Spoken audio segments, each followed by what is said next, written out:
नमस्कार, आप देख रहे हैं 9 भारत समाचार। यूपी के जनपद संबल में भारतीय सद्भावना मंच की राष्ट्रीय संयोजक साध्वी मां कल्पना अरुंधति ने संबल पहुंचकर त्रिदिवसीय अभ्यास वर्ग की तैयारियों को लेकर समीक्षा के साथ ही प्रेस वार्ता करते हुए पत्रकारों के सवालों के जवाब दिए।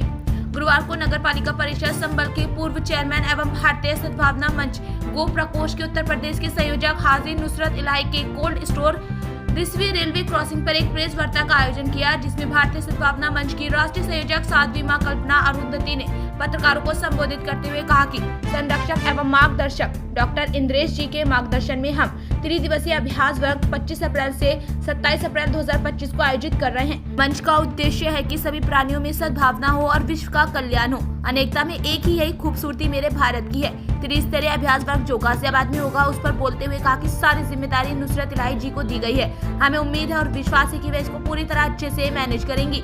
साध्वी कल्पना अरुंधति ने सर्वधर्म संबंध बनाने पर जोर दिया और प्रेस वार्ता के बाद नुसरत इलाही से कार्यक्रम को लेकर चर्चा की। संबल से खलील मलिक की खास रिपोर्ट। इसका उद्देश्य क्या है? भाई सभी प्राणियों में सद्भावना हो और विश्व का कल्याण हो, अनेकता में एकता, यही खूबसूरती मेरी भारत की है और भारत के पूरे प्राण इस मंच में है। तो आरएसएस इस पर काम कर रही है क्या? आरएसएस का मतलब ही है राष्ट्रीय स्वयं सेवक। हम राष्ट्र के सेवक हैं और जो राष्ट्र का सेवक होता है उसका बीज तो अनेकता में एकता है। विश्व का कल्याण हो, सर्वे भवन्तु सुखिनः, सर्वे सन्तु निरामया, सर्वे भद्राणि पश्यन्तु मा कश्चित् दुःखभाग्। ये है राष्ट्र सेवक का मतलब। मैडम, त्रिदिवसीय आप अभ्यास वर्ग चलाने जा रहे हैं, क्या मकसद है इससे? किस तरह के लोगों को आमंत्रित किया गया है? हमने सभी भारतीयों को हर जिले से इनवाइटेड किया है, बुलाया है। और जो भारतीय सद्भावना मंच है, ये जाति पंथ धर्म समुदाय इनसे उठकर एक मानवता का संदेश, जो गलत फहमियाँ हम सब लोगों के बीच में थी कि आरएसएस विरोधी है, कट्टर है। कट्टर शब्द आरएसएस के लिए नहीं है, कट्टर शब्द कभी भारत के लिए नहीं रहा है, कट्टर शब्द इस भारत की संस्कृति में कभी नहीं रहा है। क्योंकि सबसे सुंदर नारा, विश्व बंधुत्व का नारा हम भारतीयों ने ही दिया है।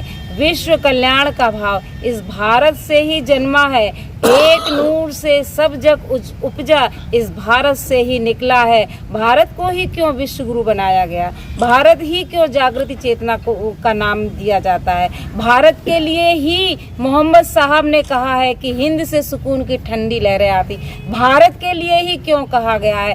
भारत को ही माँ क्यों कहा गया है? भारत में ही ममता करुणा दया भाव क्यों है? भारत से ही निकला है। यही हमारा पूरा निचोड़ इस भारतीय संस्कृति में है। भारतीयता के नाम पर, मानवता के नाम पर हम बटेंगे नहीं, कटेंगे नहीं। जाति के नाम पर, छुआछूत के नाम पर हम छोटा बड़ा भाव नहीं रखेंगे। अगर जो गलत फहमियां भी हैं, आओ देखो, वर्ग 3 दिन का शिविर है, आइए बैठिए, आपको आभास होगा। मैडम, जो 3 दिवसीय ये अभ्यास वर्ग कार्यक्रम आप करने जा रही हैं, इसमें किन लोगों को आमंत्रित किया गया है और क्या इसमें कार्यक्रम रहेंगे 3 दिवसीय में?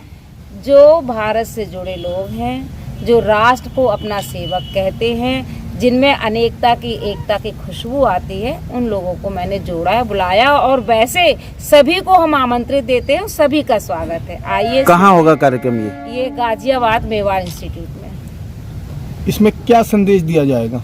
एक संदेश है, खुशबू है मानवता की। हम सब मिलके हर व्यक्ति आगे उठे, जिससे कि भारत फिर से ऊपर उठे।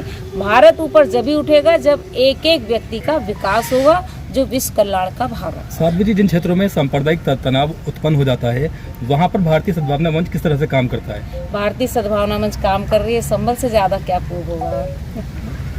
जी, वक्फ संशोधन बिल पास हुआ है सदन में इस बार, उसको लेकर एक ये देखिए संविधान में ही नहीं है और मुस्लिम वर्ग में उसमें काफी विरोध है, प्रदर्शन भी देखे जा रहे हैं। थोड़ा समय निकलेगा, वो सब समर्थन में आ जाएगा। कुछ गलत फहमियों के शिकार होते हैं, जैसे आरएसएस हमेशा गलत ही साबित किया गया, लेकिन जब जुड़ जाते हैं तो वही मुस्लिम भाई कहते हैं हमें तो ये सिखाया गया है कि ये डंडा आतंकवादियों का है और सरकार बनेगी 2014 से पहले ही मोदी जी आएंगे, मुसलमान को मार मार के भगाएंगे। गलतफहमी थी कि नहीं थी?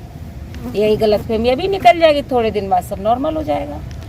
मोहन भागवत जी का कल बनारस में बयान आया एक दिन पहले कि जो मुसलमान आरएसएस से जुड़ना चाहते हैं वो जुड़ सकते हैं अगर उन्हें वंदे मातरम भारत माता की जय कहने में हिचक ना हो, भगवा पहनने में हिचक ना हो। आप किस तरह से देखते हैं? भगवा तो चिश्तियानी कलर है।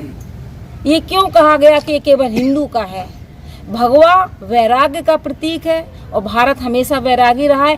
जिसने भी भगवा पहना है वो विश्व का हो गया है। बाबा रामदेव हो चाहे योगी आदित्यनाथ हो, उसने विश्व की पहचान बनाई है। वंदे मातरम हमारे यहाँ कुरान शरीफ में हमारे भाई लोग बताते हैं कि हुब्बल वतनी निष्फुल ईमान। राष्ट्र के लिए, वतन के लिए, वतन की संस्कृति के लिए अगर शहादत भी होती है तो आधी जन्नत होती है। तो क्या दिक्कत है? भाषा का ही फर्क तो है। हम मादरे वतन जिंदाबाद बोलते हैं कि नहीं बोलते हैं? तो क्या मुसलमान आप जुड़ेंगे आरएसएस से? आप न्योता लेकर जाएंगे? इस कार्यक्रम के संयोजक सारे मुस्लिम भाई लोग हैं। सब जो आगे बैठने वाले सारे मुस्लिम भाई हैं। 80% हमारे मुस्लिम हैं। श्रीनगर से 90 कार्यकर्ता आ रहे हैं। अभी डाउनटाउन में मंदिर खुलवाया, वो मुस्लिम भाइयों ने ही खुलवाया। उनके कहने से ही हम डाउनटाउन हजरतबल गई थी, अकेली गई थी और महिलाओं में। इन सबको पता है, इन लोगों ने मेरा स्वागत किया था।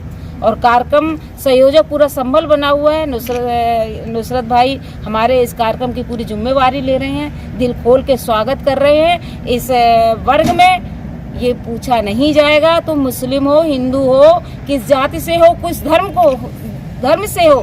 सबसे बड़ा धर्म जो वतनी धर्म है, उस धर्म से आ रहे हैं सब लोग। नुसरत इलाही साहब को इसमें क्या जिम्मेदारी दी गई है इस संगठन में? पूरे कार्यक्रम की संयोजक हैं ये, पूरी जिम्मेवारी उनकी है। सहयोगी रूप में सभी लोग रहेंगे, साथ में हमारे गुलफाम भाई हैं जो तो क्या हमको अब ये यहाँ मान लेके के चला जाए कि संघ जो है अब मुस्लिमों को अपनी तरफ लाने ना की अब कोशिश ना कर रहा है? तब। ये मुसलमानों में गलतफहमी थी, आरएसएस में गलतफहमी नहीं थी। हम सत्ता सरकार बनाई तो मुसलमानों ने सहयोग नहीं किया, लेकिन फिर भी सरकार बनी और हाथ खोल के उनका स्वागत कर रही है। ये विशेषता है भारत की। ठीक, थैंक यू। Thank you.